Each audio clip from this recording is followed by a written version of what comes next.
please stand if you are able for the arrival of the official party.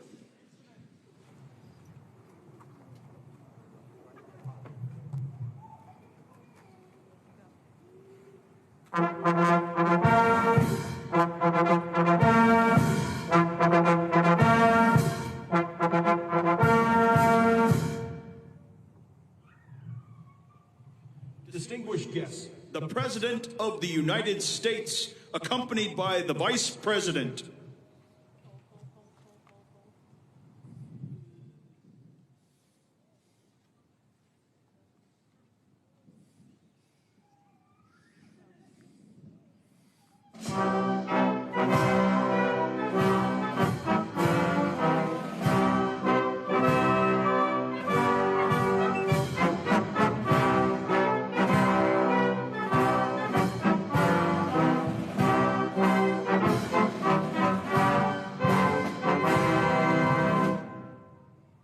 Distinguished guests, please remain standing for the procession of our nation's colors and those of our veteran service organizations.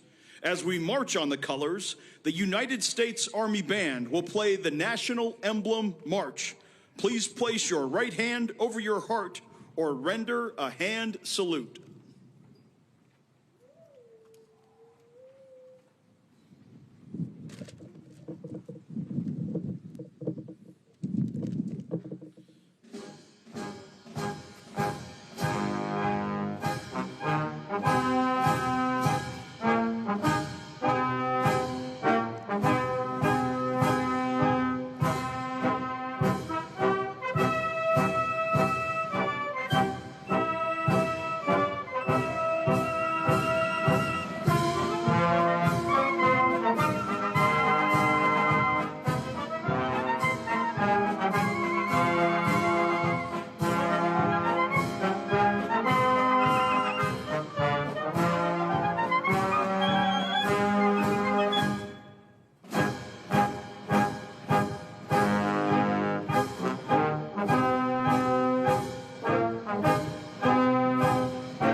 Distinguished guests, please remain standing for the invocation given by Chaplain Kimberly Willis, Executive Director of Chaplain Service for the United States Department of Veterans Affairs. Good morning. Let us pray.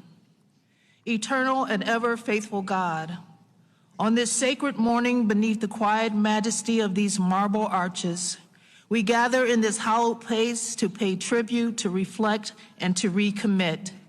We come before you as a grateful nation, mindful of those who have donned the uniform, answered the call, and stood in the breach on behalf of freedom. You who chart the course of every life, know each one who answered to the distant horizon, to the storm-tossed sea, to the far-off watch.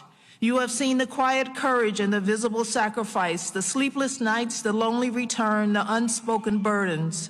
You have carried the tears of family, the prayers of caregivers, and the hope of a grateful people. We remember those who fell, whose names rest beneath these stones, silent sentinels of our nation's promise. We remember those who yet bear in body or spirit the cost of service. Grant them your healing, your strength, and your peace. And to families who waited, who worried, who bore the weight of absence, extend your sustaining grace, O Comforter. We give thanks for the Department of Veteran Affairs, who daily honor our nation's sacred trusts. And we bless the veteran service organizations whose devotion ensures that no veteran stands alone. In honor of those who served, renew our covenant to tend the garden of democracy with vigilance and care, to serve with humility, to lead with integrity, to walk together as one people under your guiding hand. Underpin our labors with hope, our words with true, our action with compassion. Let freedom ring not only on the battlefield, but in the everyday lives of your people. God bless the United States of America, that we may be true to the promise entrusted to us, vigilant in peace, resolute in service, defender of justice, and steadfast in gratitude. It is in your holy name we pray. Amen. Seated. I am honored to introduce the 2025 National Veterans Day Observance co-host organization, the American Veterans, better known as AMVETS. The organization began in 1944 when 18 World War II veterans met in Kansas City, Missouri to form the American Veterans of World War II. Just 3 years later, President Harry S. Truman signed Public Law 216, making AMVETS the first World War II veterans group chartered by Congress. Over the decades, its charter expanded to include those who served in every era from World War II to today, including members of the National Guard and Reserves. Today, AMVETS focuses on critical veterans issues such as mental health, suicide prevention, and ensuring women veterans receive equal recognition and opportunities. Representing AMVETS today is National Commander Paul Shipley, a U.S. Army combat veteran who served from 2004 to 2014, including a deployment to Iraq. Commander Shipley is the first post-9/11 veteran and one of the youngest leaders in AMVETS' 80-year history. Please join me in welcoming National Commander of AMVETS and co-host of today's ceremony, Mr. Paul Shipley, who will lead us in the Pledge of Allegiance and deliver remarks. Please stand for the Pledge of Allegiance.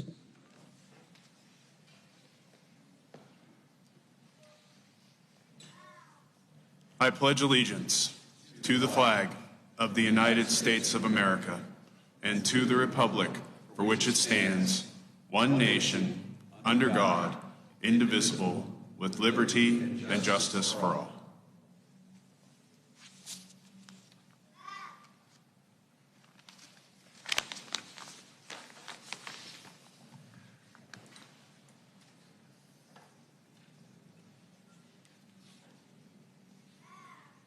Good morning, Mr.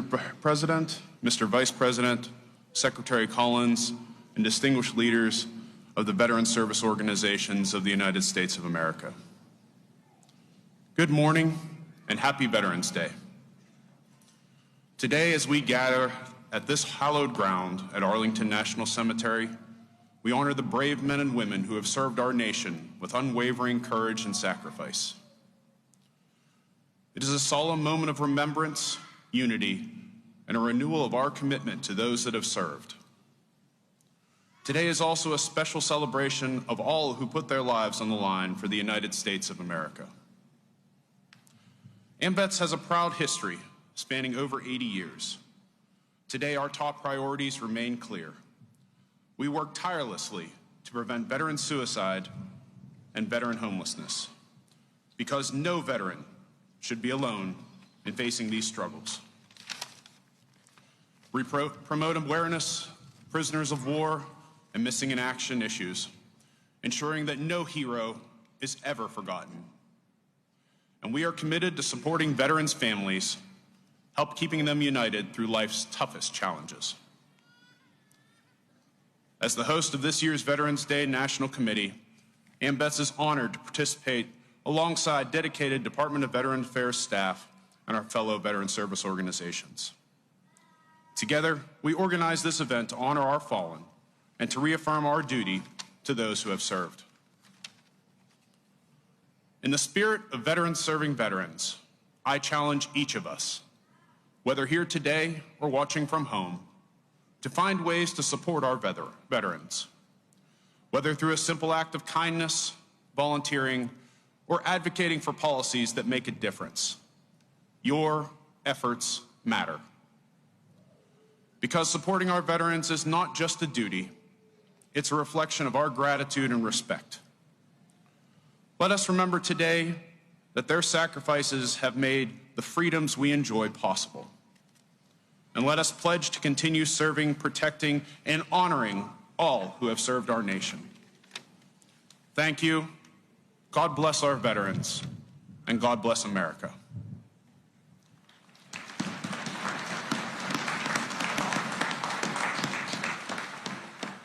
It is now my humble honor to introduce the 12th Secretary of the Department of Veterans Affairs. Secretary Doug Collins is an accomplished attorney with more than a decade of legislative experience representing the people of Georgia in the state legislature and later the U.S. House of Representatives. As a U.S. Air Force Reserve chaplain, Secretary Collins has ministered to our country's military since 2002. He completed a 2008 and 2009 deployment to Iraq while stationed at Balad Air Base. Collins remains a colonel in the United States Air Force Reserve, and he previously served in the U.S. Navy Reserve. Please join me in warmly welcoming VA Secretary Doug Collins.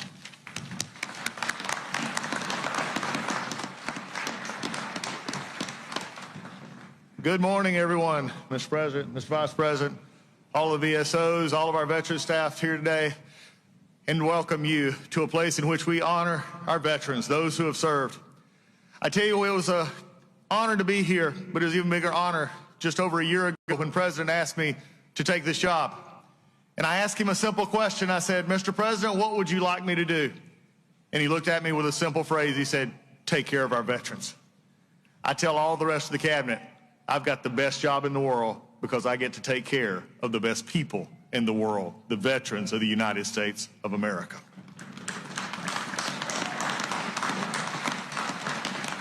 And this president is firmly committed to making sure this happens. The VA is a different place today than it was just 9 months ago. 9 months ago, there was more of an inner reflection. Now it is an outer reflection. The only thing that matters at the VA is that the veteran comes first. All we do is not about a bureaucracy or where we're from. It's about the veteran who walks through our door. Without the veteran, we have no job. The VA now understands that we do nothing else except take care of the veteran and do things for them. And under that direction from the president, we have lowered backlogs. We have increased wait times. And yes, Mr. President, we get them to community when they want to go to the community to see those doctors. And that's all just in the first 9 months. But the best part of this is that there is something to understand. Is that Veterans Day, unlike the others we celebrate, is about everyday people doing extraordinary things. Veterans Day is about men and women who come from small towns, hamlets, villages, and big towns. And they make a decision in their life to raise their right hand and say, I'm committing to something bigger than myself. I'm stepping forward where many will not. I am raising my right hand and committing myself to service to a country, as I said just the other day, to make and ensure that our military is the biggest and baddest in the world. Our veterans make that possible.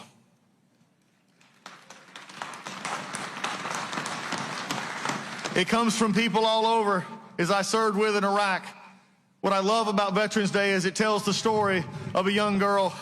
She was in her early 20s. I met her on the fields in a wind just like this in the desert of Iraq. She had showed up late, and I was on the night chaplain run, and I'd always saw everybody else, but I didn't recognize her. And I walked up to the gate, and she said, I said, where have you been? And I said, I haven't seen you here. She said, sir, I'm a little bit late deploying with my troops. I said, well, what was the reason? And I figured, I said, you could, I figured, why are you coming in 3 or 4 weeks later? She said, well, sir, just about 2 months ago, I had my daughter. And I looked at her and I said, and you came anyway. I said, you know, you could probably got a deferment of that. She said, no, sir.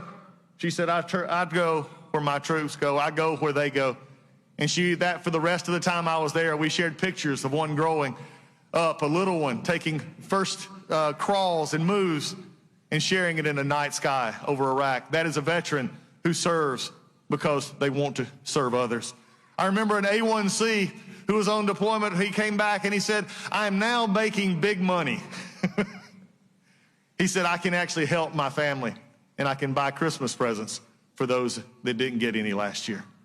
It's about the stories of those as a young man, and just a little bit young because he's in his 80s, at one of our VA hospitals in hospice, who I walked in on him just the other day, and he was playing on a keyboard, Just a Closer Walk with Thee. Veterans Day is about veterans that were not special necessarily when they came up, but they saw a vision and a calling, and they said, I want to be a part of our armed services. So when they raised their hand, they made a choice to become one of our favorite in the world, and that is a veteran who serves this country. So as we come to this day of service, this day of happy Thanksgiving for people who are willing to serve, I would just have one word from the half of this administration, and I want everyone to hear it clearly, whether you're in the media, Congress, or anywhere else. I'm a little bit tired of people saying that veterans keep getting stuff. No, veterans do not get anything from this country. They have earned everything that they are getting, and I am committed to making sure they will always have that from this administration and this VA, and that is my promise and this president's promise to you. And with that, it is my honor to introduce to you a father, a husband, and yes, for those in the audience, a Marine. Oh, come on, Marines. There we go. My Marines ain't letting me down on this one, because now I get to introduce the great Vice President of the United States. It is his honor. It is his Marine, and I'm making him wait just a minute. It is Mr. Vice President. He is ready to use.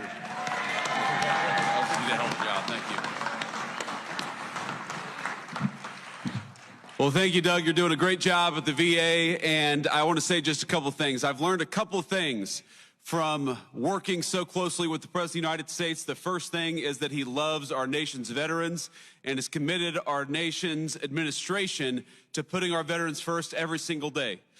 And the second thing I've learned about the President of the United States is that he really hates when somebody who's speaking before him goes on for too long. And so with that in mind, I have prepared a very brief and very inspiring 1 hour and 45-minute speech on this beautiful Veterans Day out here in the cold. But let me just give three very brief messages. First, to our nation's veterans, thank you. Thank you for serving and sacrificing. We've all got so many good stories of people that we served with over the years. During my 4 years of the Marine Corps, I met the very best of America. People who are willing to put on a uniform and risk their lives for their entire country. Just yesterday morning, I met people who lost limbs, who lost very, very important family members, who lost their psychological health, going out there and serving the United States of America. So whether you gave a little bit or whether you gave a lot, every single person who put on the uniform of this nation deserves our gratitude on this day especially, but every day. And so from the Vice President and the entire administration to our nation's veterans, thank you for your service, thank you for your sacrifice, and thank you for making us proud every single day.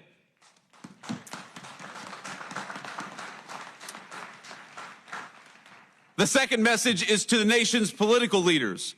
I happen to believe that the most valuable resource that we have isn't the incredible wealth of natural resources of this country, as amazing as it is. The most important natural resource that we have is that we have hundreds of thousands of young people every single month who sign up to put on the uniform and risk their lives for their fellow citizens. That is a resource we cannot squander. That is a resource we must protect. And so to every elected official who's here today, our obligation, our sacred responsibility to our veterans is to make sure that the American military is the bravest and best fighting force anywhere in the world, and to make sure that every time we ask our nation's military to go off to war, we give them the training, we give them the resources, and we give them what they need to kick the enemy's rear end and to come back home safely and quickly. That is our obligation to you.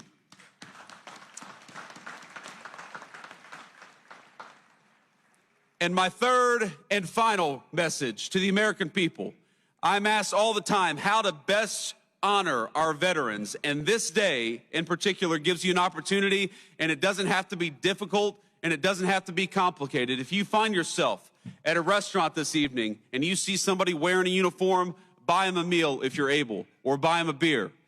If you see a veteran of our nation's armed forces, if you know somebody in your family, give them a call and say thank you. I heard already this morning from my mother-in-law who sent me a message early California time, and it touched my heart. Just knowing that we have loved ones who recognize our service, who care about it, and who care enough to go out and say thank you. So to the American people, if we want to keep on ensuring that the very best and brightest sign up for our military, the very best way to do it is to make sure that the veterans know that we are grateful to them.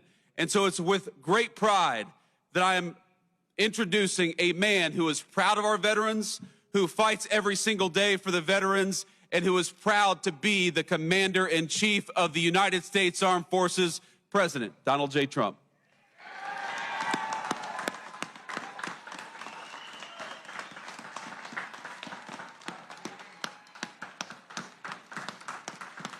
Thank you, J.D. Thank you very much to our great Vice President. It was a good decision I made. This morning on these hallowed grounds where generations of American heroes rest in eternal glory, we gather to fulfill the sacred duty of every free man and woman. On Veterans Day, we honor those who have worn the uniform, who have borne the battle, who have stood to watch and whose ranks have formed the mighty wall of flesh and blood, bravery and devotion that has defended our freedom for 250 years. Today, to every veteran, we love our veterans, we say the words too often left unsaid. Thank you for your service. Thank you very much.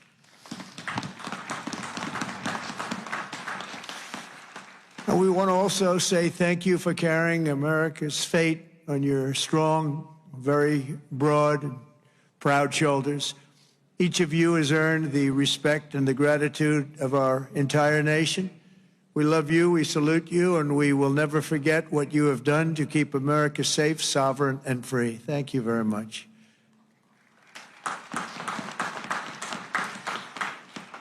And we're also honored to be joined by a great man. He will go down as a great man someday. Speaker Mike Johnson. Speaker. Wherever you may be, Speaker.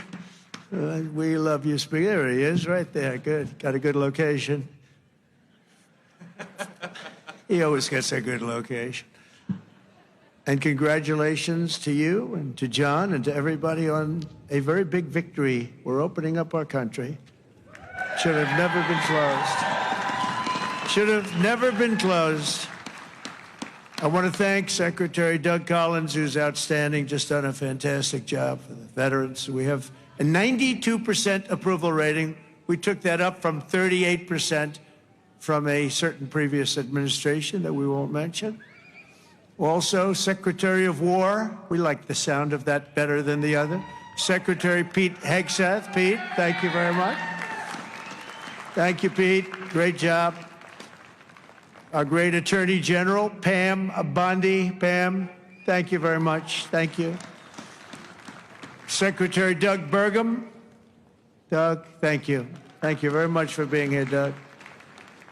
A #1 energy person anywhere in the world, acknowledged. I was amazed that he took the job and he did it without hesitation. What he gave up, what Doug gave up, what all of them gave up, nobody would ever know, but Secretary Chris Wright, #1 anywhere in the world, acknowledged. And drill, baby, drill, Chris, right? Drill, baby, drill. The energy prices are way down, and they're going further.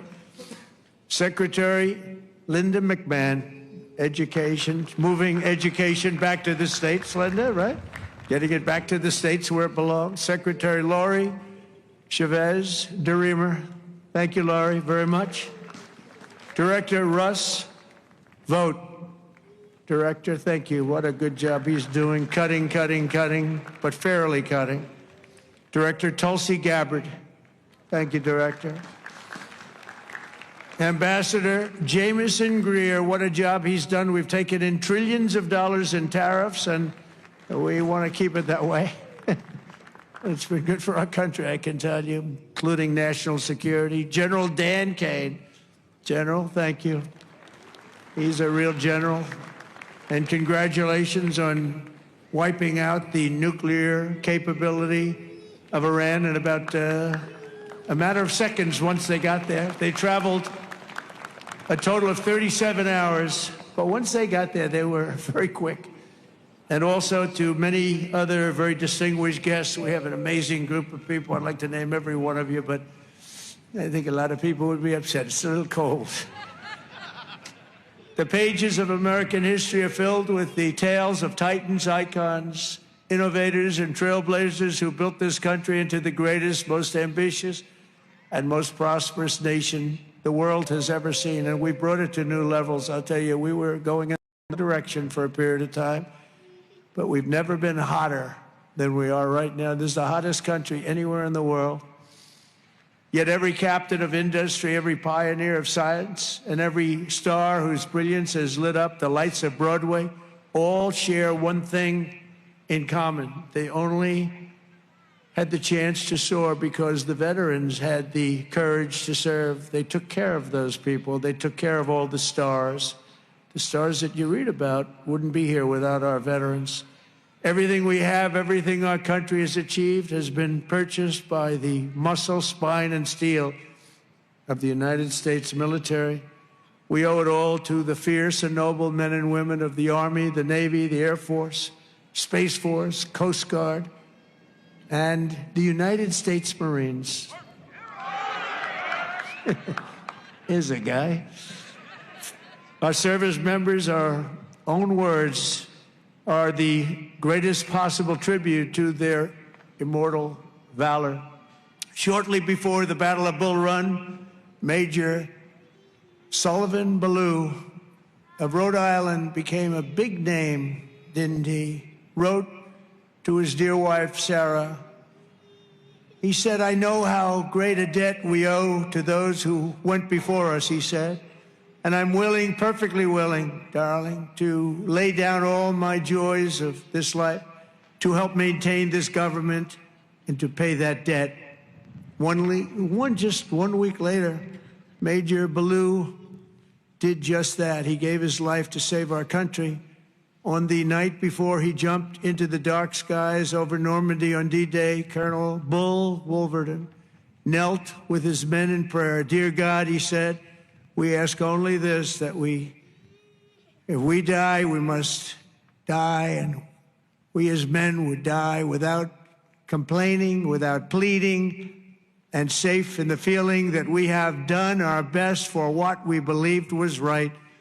We must do what is right." Colonel Wolverton, too, died for us so bravely in battle. Today, we remember with overwhelming gratitude the more than 1 million American service members who have made the supreme sacrifice and laid down their lives for the good old USA.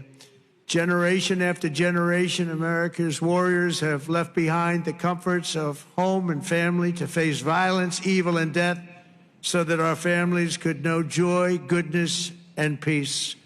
We honor them so strongly. Our heroes have lived through unthinkable nightmares so we could live the American dream. And the American dream is coming back again, stronger than ever before. And you'll see that as the next few years evolve. They have volunteered to give their last breaths to all of us so that we could breathe free. And today we know without any doubt in our hearts that after 2.5 centuries, America stands tall because America's veterans stood so strong. And soon our country will be stronger than ever before. The American veteran has forged a legacy of gallantry and daring without parallel in human history.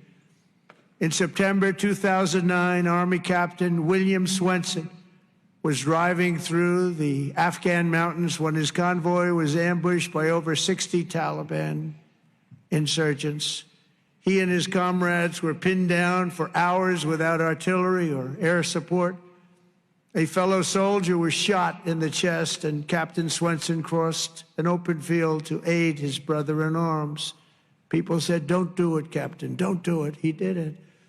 When the terrorists closed in around them and demanded their surrender, Captain Swenson threw a grenade at the enemy and rallied his men to break their advance.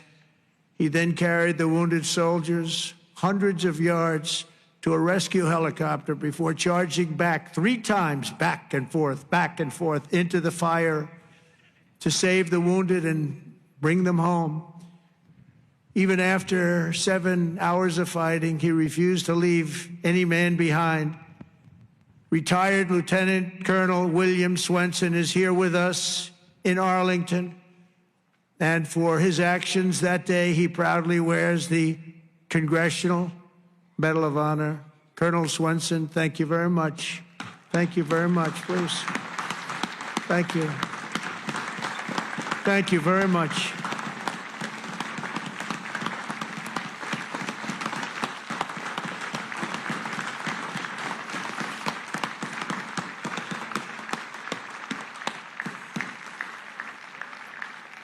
The ultimate honor. Thank you. Another person who shows the Medal of the American Veteran is Dale Stovall. As an Air Force helicopter pilot in Vietnam, Captain Stovall was assigned to rescue a downed American airman deep in hostile territory. Despite the extreme peril, Captain Stovall took off in his HH-53C helicopter and soon came under intense fire, forcing him to turn back. But the captain refused to abandon his mission. The next day, he willingly plunged back into the danger while taking fire from all directions. He didn't have a chance, he felt, but he said, "I got to do it." He rescued the downed American pilot who had been stranded on the ground for 23 days and brought him back home alive, completing the deepest rescue behind enemy lines in the entire Vietnam War. For this and 11 other harrowing rescues, he was a brave guy. Dale received the famous Air Force Cross and the Distinguished Flying Cross and 2 Silver Stars, making him the 4th most combat decorated Air Force Academy grad of all time. He retired as a brigadier general after 31 years of service. General Stovall, you are a legend. Please, thank you. General Stovall. Thank you very much. Thank you. You look good, General. You look good. I wish I looked that good. You look good. Thank you very much, General. America's warriors never quit, never surrender. They fight, fight, fight, and they win, win, win. That's what we do. We win battles. As you know, today is not only Veterans Day, but it's my proclamation that we are now going to be saying and calling Victory Day for World War I. Victory Day. You know, I was recently at an event and I saw France was celebrating Victory Day, but we didn't. And I saw France was celebrating another Victory Day for World War II. And other countries were celebrating. They were all celebrating. We're the one that won the wars. And I said, from now on, we're going to say Victory Day for World War I and World War II. And we could do for plenty of other wars, but we'll start with those 2. Maybe someday somebody else will add a couple of more because we won a lot of good ones. But when I see other countries celebrating Victory Day, I watched it. I watched UK. I watched Russia. They were celebrating Victory Day, World War II. And I said, we got to have a Victory Day. Nobody even talked about it in our country. But from now on, we're going to be celebrating Victory Day for World War I, for World War II, and frankly, for everything else. Under the Trump administration, we're restoring the pride and the winning spirit of the United States military. That's why we have officially renamed the Department of Defense back to the original name, Department of War. And remember, we won World War I, we won World War II, we won everything in between, we won everything that came before, and then we brilliantly decided to change the name of this great thing that we all created together, and we became politically correct. We don't like being politically correct. So we're not going to be politically correct anymore. From now on, when we fight a war, we only fight for one reason, to win. We fight to win. And under my leadership, we're also fighting for the great veterans who have always been there for us, and especially when we needed them and needed them most. In 9 months, the Trump administration has cut the backlog of VA benefit claims in half. That's a big achievement, and Doug is going to get it down to zero. During the Biden administration, the backlog exploded like we had never seen before, and I'm going to eliminate 100% of that backlog. We're moving at that pace, and already we've processed more than 3 million backlog claims, the most of any year in the history of the VA. We've added more than 1 million extra service hours across the VA centers, and we've opened 20 new facilities in 13 states, something that people said just not possible to do. We also have brought back VA choice and VA accountability, taken away by the Biden administration, so that when you have to wait online, you go out and you get yourself a doctor. We pay for the doctor if you have to wait. And the other thing is, we fired thousands of people who didn't take care of our great veterans. They were sadists, they were sick people, they were thieves, they were everything you want to name, and we got rid of over 9,000 of them. And then when Biden came in, he hired them back, many of them. But we got rid of them.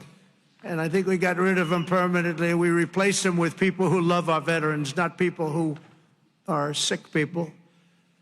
We're also confronting the challenge of veterans' homelessness, and earlier this year I signed an order establishing the National Center for Warrior Independence to house up to 6,000 veterans in need, and we will not stop until we have ended the tragedy of homeless veterans once and for all. I'd see in New York where people that came into our country illegally,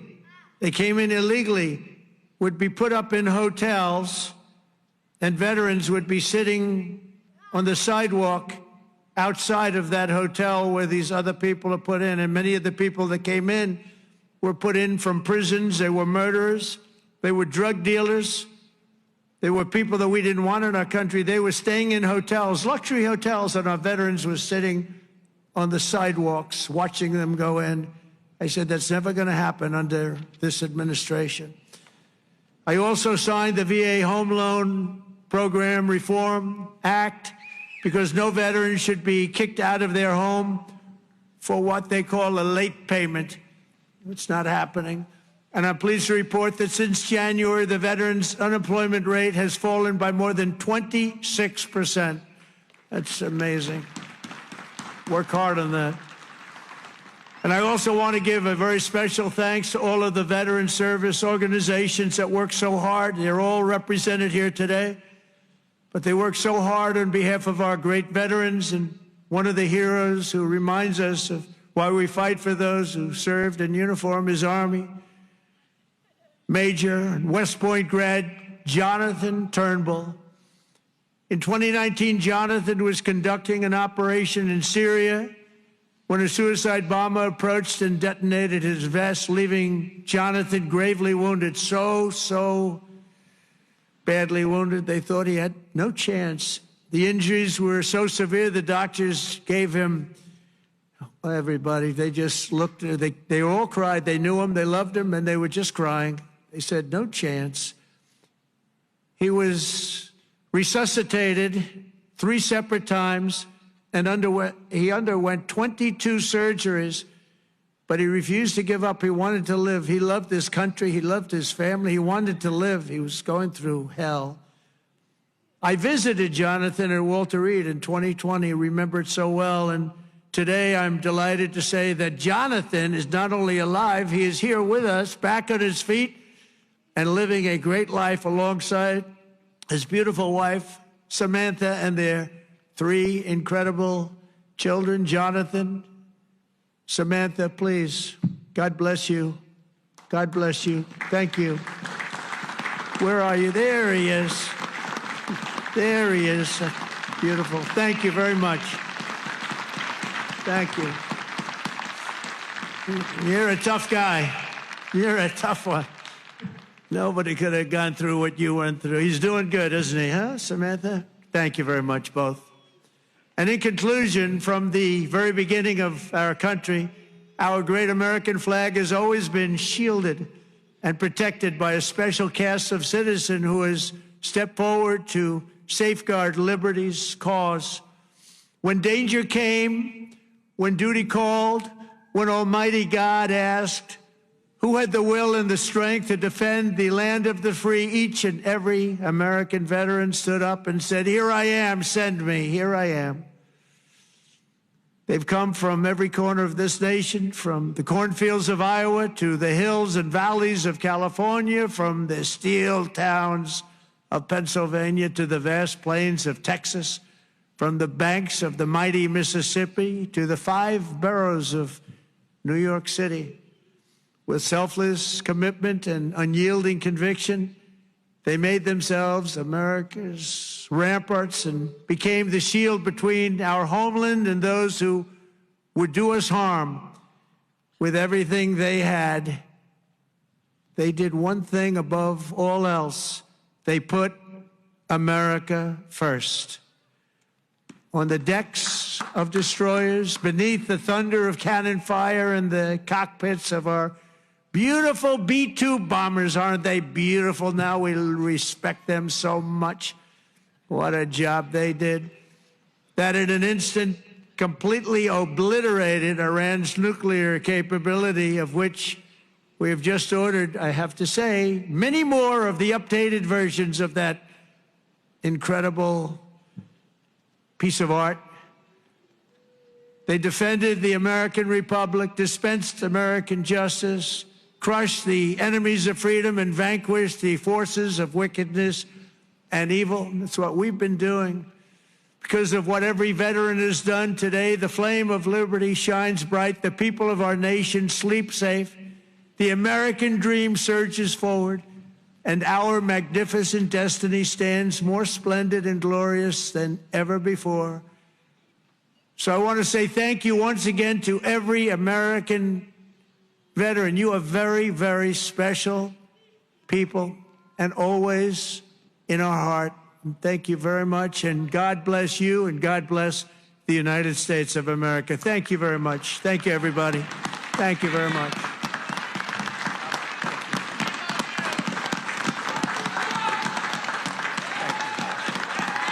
Thank you very much.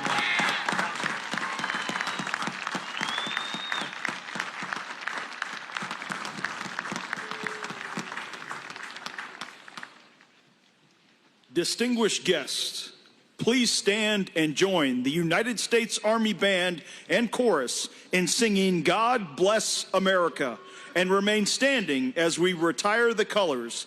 Please place your right hand over your heart or render a hand salute.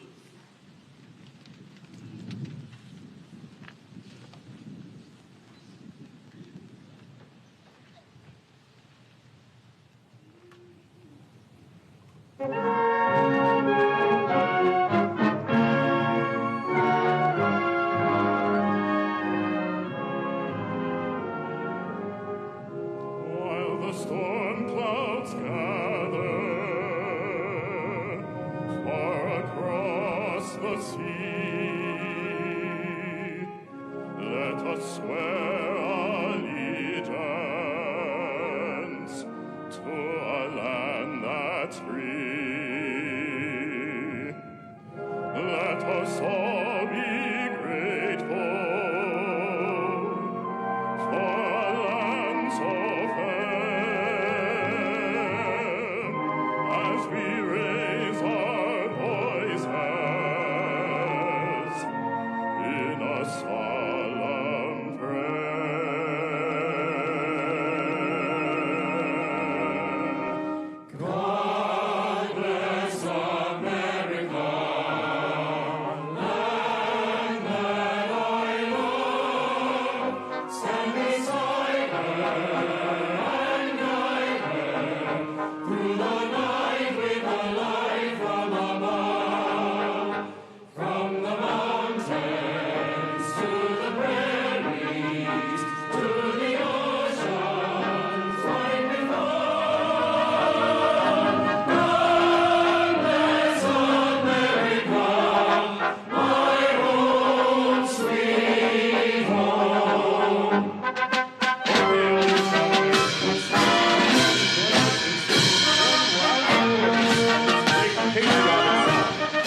of the colors.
This concludes the 2025 National Veterans Day observance.